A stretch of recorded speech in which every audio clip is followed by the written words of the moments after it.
The first question I would like to ask you is, by you being a hip hop pioneer in the city of Chicago in the Midwest, what was the hip hop scene like at that time? And when did you first actually get exposed to hip hop? Well, I got exposed to hip hop like early on. You know what I'm saying? I really didn't even know it was called hip hop, but my uncles was playing the Sugar Hill Gang, and and then we used to watch cable, and I mean we had something called On TV and Spectrum, and they had this breakdancing show on there. You know what I'm saying? Called Breaking and Entering, and we was listening to basically everything that was they was listening to in New York. You know what I'm saying? Like we Chicago like a melting pot. We listen to everything from all the different coasts, and it come to the middle. So we kind of got wind to the break dancers because some of the older brothers in our neighborhood they was rhyming and they was break dancing. They was DJing. I used to DJ. You know what I'm saying? Like I DJ'd. I break danced. I tried to do graffiti. I tried everything as like a little kid because that was like our that's we didn't know that it had to come from a certain coast or this. We wasn't thinking like that was a shorty. I just knew this was the music and I just done it. You know. Wow, that's really, really dope. I appreciate you sharing that. I mean, it's amazing to see, you go from being a spectator to being a participant. You actually touch multiple elements in hip hop. You know what I'm saying? You was DJing, you was producing, you was rapping, to go on to become the legend that you are, especially in the shy. I was on time. It's like I learned from some advanced brothers and they taught me real quick. And I'm one of those people that catch on real quick because I played drums as a shorty too. Like at 4 years, I was playing drums. So I grew up around my uncles and them playing in bands and stuff. So Okay, okay. Now I want to ask you this. Now, who were some of the guys that were at the forefront of pioneering hip hop in Chicago? Some of the guys that predated, your era. oh well, locally, we had like Common, Twister, when he was tongue twisted, like but actually, yeah, it's so crazy. It was like we was on the radio too back we was on the radio, but we wasn't, what I'm saying, big. We hadn't a label hadn't synced us yet, but early on, those brothers they was popping out. We had a lot of local people, but I think the people that had the chance was like the Twister, and then our sister the Brat, she got to get on with Jermaine Dupri. You know what I'm saying? So she had popped out there. Of course R. Kelly. Because we used to do like before we went major, we was already known in the hood, and we used to do talent shows with everybody. So we kind of had a name from the talent show scene because we always came in first place. You know what I'm saying? Over a lot of those people, and then we had people like HMH, U Mind. These cats was they was on the radio and everything, and we used to do these events because we was signed with a little with a indie label, and we used to go to these functions out of town called the Jack the Rapper and BRE.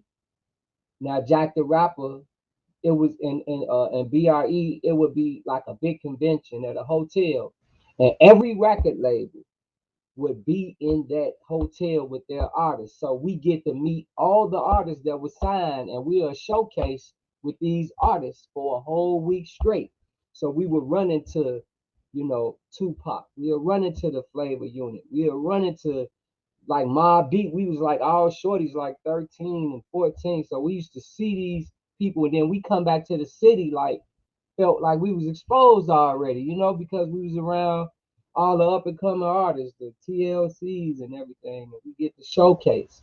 So that kind of groomed us for the industry. And that was like back in like the early 90s, like 91, 92, on the, BRE and stuff. Yeah. Man, you named some giants. Big shout out to Common, the Brat, Twister. They are definitely some monumental figures in hip hop for sure. In the short period, man, y'all been holding it down for so long and still holding it down. There gotta be something in the water, man. Now I can ask you now how did crucial conflict form? Are y'all relatives? Are y'all related? Or did y'all grow up together? Y'all from the same hood? Or did y'all kind of meet, pursuing music? How did that come about? Oh yeah, it was like 1987. We was all freshmen, and I one of my members, Kilo, he like one of the he used to he was really out there as a rapper. I rap, but I really didn't take it serious. But I DJ'd, so I was cutting and stuff. But we had a mutual friend named Rocky G that was DJing and making beats and stuff back then. He was cutting like cut creative. He was like he used to know how to cut and keep the beat going, and we was making like pause tapes. We'll pause the tape, like get a blend, pause it, come back, rap over it, put it in another cassette, rap on that pod, come back, do a chorus with another cassette. We was going back and forth.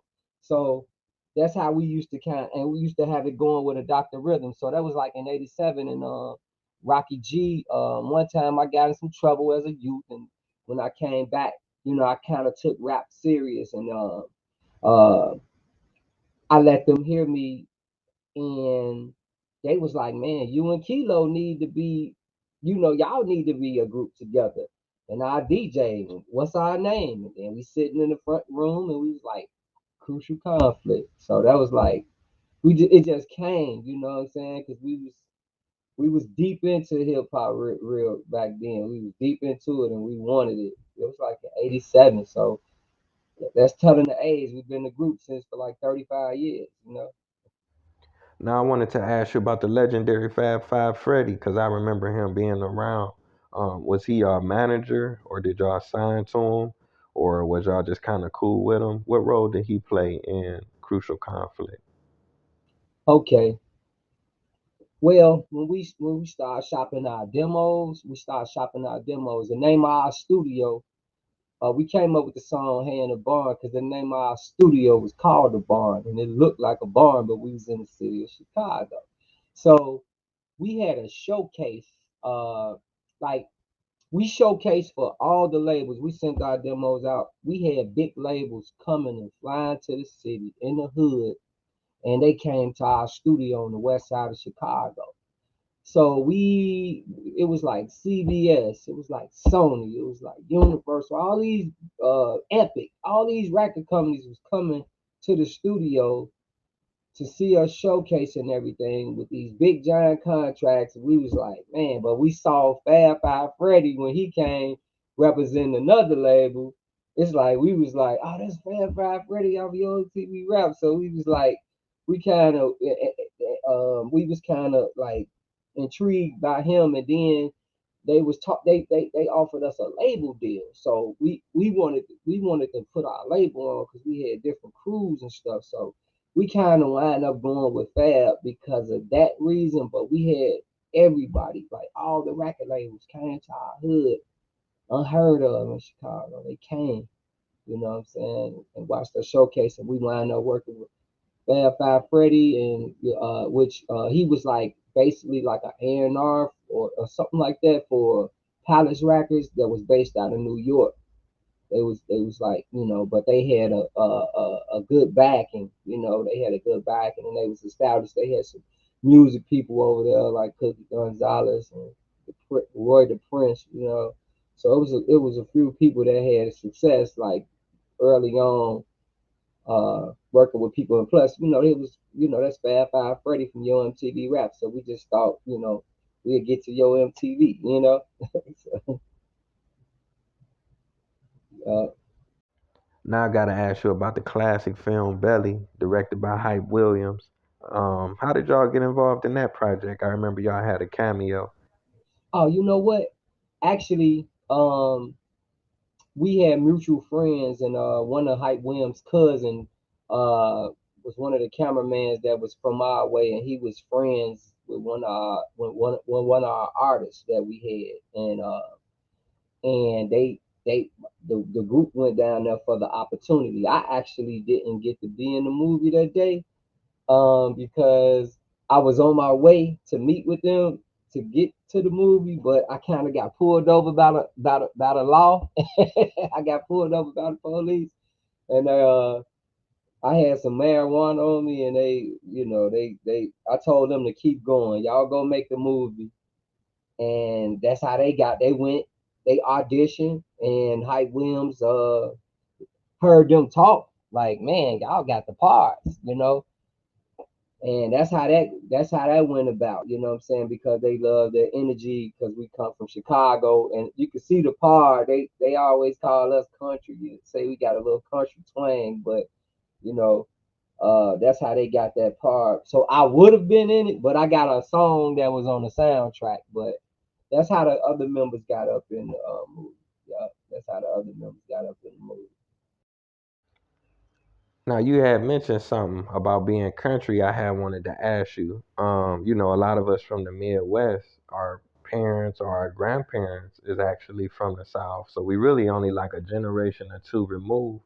But when Crucial Conflict first came out, y'all was like one of the first ones, pushing that country, or you call it the rodeo style, but I feel like ultimately you opened up the door for other Midwest artists like a Nelly, you know what I'm saying? And he went diamond, with the country grammar. Chicago and St. Louis is not that far apart, so. Y'all came out, it kind of gave us inspiration to be ourselves. You know what I'm saying? Because they was calling people country. They didn't. A lot of people didn't want to represent themselves. So when we came out, we kind of helped open up that door. That's what they told me. Now, yeah, all my people, our people from the South. You know what I'm saying? I think the people from Chicago is, some of us, more Southern than Southern people. You know what I'm saying? It's like you said, we just a few generations removed. But the style, that was just, the style that we had chose. It was just, we felt like it was like a rodeo. It was like rodeo got the bucking bronco horses, and like you're on a bull ride, and we just used the whole metaphor of, you know, coming back from those times, that area, like cowboys and Indians, because we felt like it was still the same way. It was just in different forms. You had the saloons, you had the bandits, the desperados, you had, like, and that's how it is on the street. The whorehouses, the um the same, this it was like the same stuff. It's just in a newer modern time, and a lot of people used to say, rap music is real violent, and it's putting out a negative image. And when we checked out when we was listening to it, we was like, we used to come up watching Clint Eastwood movies and stuff like that. So we were just showing what we had grew up off of and using it as a metaphor, basically. So that's how that style derived, and we was doing all type of style, and since we was bouncing and they was saying that we sound country, we just called the style rodeo. Now, I wanted to get your perspective on this. Like in the mid 90s, it was a big rivalry between a lot of artists. I guess it was about, who started rapping fast first, or who originated the style, or who was at the, forefront of making it popular, or who did it the best. I'm not for sure. But I know at one point, 3 6 Mafia kind of came out with a diss record, and it was like, Bone Thugs and Harmony stole our style. And then after that, I think Bone came out with a couple records coming at Crucial Conflict. And then the whole Shy responded, Twister, Do or Die, Crucial Conflict. And you just had different artists coming from all over. Even some cats on the West Coast was saying that they started the style, and they influenced everybody else. And it ultimately became like a Midwest thing. So, I know everybody cool now. Y'all done toured together, and some of y'all done did songs. I just want to know, what was your perspective on it at that time, and what is your perspective on it now? I mean, it was a shocking to me. I mean, uh, when like I said, it was like a Midwest thing. It was shocking. I didn't know it was gonna turn into what it turned into, but we got it under wraps real fast. But when we one day, man, I tell this story all the time. I know one day we was in the barn, we was playing barnyard ball on the little Nerf hoop. We out there kicking it, feeding the snakes, chilling, playing music at the studio. One of our homies came, ran to the television, said, "Come here, Joe. It's a group. They kind of similar y'all, man. It's four of them. Woo, woo. We all ran upstairs. We looked at the video. We both all looked at each other. Was like they similar, but they different. And we left it there. You know, we left it there. Our families and everything was different people in the city. They was digging them. We had turned our demo in. We had turned our demo in. We was just waiting to come out. We was waiting on the labels to do what they was doing. So it was like it had brewed at the same time, man. I can't explain it. But I mean, we didn't care about what they were saying about who came up with the fast rhyming. What I brought to the table was the beats. Didn't nobody bounce. Didn't nobody bounce. Like I changed the rhythm of the game to where these kids don't even know why they turned up and moving how they move. That's something that came directly from me. Now, rapping fast, people been rapping fast forever. You know what I'm saying? In the game, you know, uh, uh, uh, different people had different flavors with it. Like Freddie, like it was everybody, man. Food Snickers, Guys Effects had they thing in the LL, the originators, Far Side, all type of people was rapping fast, and it's just you get gumbos of different styles and flavors, and people just what I'm saying. Then you just slowing it down. We was rapping fast on some twisting our tongue real fast, and then all we did was slow it down. Everybody been rapping fast. It's just we slowed the flow down, but the beat, what I'm saying. I feel that the rap game don't give me the right flowers or credit, but if it wasn't for that style with the hi hats and all that stuff came directly from me. You know what I'm saying? And everybody got a rendition of. I think the whole industry, you know, being in Barnes or flowing like Crucial or bounce with me. It was just everybody, like the whole gang switch. You know what I'm saying? And I had a chance to look at Timberland one day on Drink Champs. He kind of said, man, he was inspired. They was like asking him groups that he was into, and he kind of gave me the props. And that's all what people was. That's all I had been waiting on. I don't nobody owe me nothing, but at the same time, I put something in the hip hop game that's legendary. People doing it to now. These kids don't even know why they moving the way they moving. That started from me. You know what I'm saying? They took it to the radio station. The DJ said, like, what tempo is this? We don't know what to do. Like, what is this? Then they saw the video and the whole country went on fire. The whole world went on fire. So that's how they even know. Because they didn't even know the tempo. That just that just solidified it. Even in our city. You know what I'm saying? They didn't know the tempo. Definitely, King. Man, I gotta thank you again. I want to let you know how important crucial conflict was to us growing up. You know how kids be like, man, we fighting over who gonna be Hulk Hogan or who gonna be Ultimate Warrior. You know, we used to argue and fight over who was gonna be Wild Style, who was gonna rap your part. Because I remember, you know what I'm saying, when we bought the final take and we took the jacket or the sleeve out and we could read the lyrics and we would take turns rapping and passing it around, trying to memorize. Hey, that definitely was one of the highlights of, my childhood. And I wanted to ask you this before I let you go. Um, what's the status of Crucial Conflict? Are y'all still together? Are y'all retired? Are y'all torn? Are you still producing? Do you have a label? Do you have artists? Do you have any upcoming projects that you could tell us about? Yeah, I'm still producing. I'm right now. I'm in a solo mode. Like I said, we've been doing it like 30 something. years, man. I'm like in solo mode. I've been working on a project on my son.